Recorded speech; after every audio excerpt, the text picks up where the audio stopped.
Hello dears, അപ്പോൾ basic ആയിട്ടുള്ള ഒരു 11 സ്റ്റിച്ചസാണ് ഇവിടെ കാണിക്കുന്നത്. ഫസ്റ്റ് ഇന്നർ റണ്ണിങ് സ്റ്റിച്ചാണ്. അപ്പോൾ രണ്ടാമതായിട്ട് ചെയ്യുന്നത് ബാക്ക് സ്റ്റിച്ചാണ്. ബാക്ക് സ്റ്റിച്ചാണ് നമ്മുടെ എംബ്രോയ്ഡറി സീക്വൻസൊക്കെ, അതായത് സീക്വൻസ് ബീഡ്സൊക്കെ ബ്ലൗസിലോ ഡ്രസ്സിലൊക്കെ വെച്ച് പിടിപ്പിക്കാനായിട്ട് ഉപയോഗിക്കുന്നത്. പിന്നീട് ഉള്ളത് സ്റ്റെം സ്റ്റിച്ചാണ്. പിന്നെ ഇത് ചെയിൻ സ്റ്റിച്ചാണ്. അടുത്തത് ബ്ലാങ്കറ്റ് സ്റ്റിച്ച്. പിന്നീടുള്ളത് എന്തായാലും ഇങ്ങനെ പറഞ്ഞാൽ മനസ്സിലാവില്ലെന്നറിയാം. ഇതിൻ്റെ ഡീറ്റെയിൽഡ് വീഡിയോ ഞാൻ എൻ്റെ ചാനൽ നെയിമിൻ്റെ തൊട്ട് താഴെ റിലേറ്റഡ് വീഡിയോയിൽ നിന്ന് ടച്ച് ചെയ്താൽ മതി. അപ്പോൾ നിങ്ങൾക്ക് കാണാൻ പറ്റും. അപ്പോൾ പിന്നീടുള്ളത് ഫ്രഞ്ച് നോട്ടാണ്. ഫ്രഞ്ച് നോട്ട് ഇപ്പോൾ ചെയ്യുന്നത് ബുളിയൻ നോട്ട്.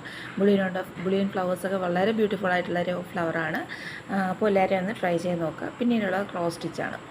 എൻ്റെ വീഡിയോ ഇതുവരെയും സബ്സ്ക്രൈബ് ചെയ്യാതെ കാണുന്നവരുണ്ടെങ്കിൽ പ്ലീസ് ഒന്ന് സബ്സ്ക്രൈബ് ചെയ്ത് സപ്പോർട്ട് ചെയ്യണേ. നെക്സ്റ്റ് ലേസി ഡേസിയാണ്. അപ്പോൾ അതൊരു ഫ്ലവറായിട്ടാണ് ഞാൻ ചെയ്തെടുത്തിട്ടുള്ളത്. പിന്നെയുള്ളത് വോവൺ റോസാണ്. അപ്പോൾ ഇത്ര മാത്രമല്ല, ഒരുപാടുണ്ട്. അത് സെക്കൻഡ് പാർട്ടിലോട്ട് ഞാൻ കൊണ്ടുവരാം. ഇഷ്ടപ്പെട്ടെന്ന് വിചാരിക്കുന്നു. Thank you for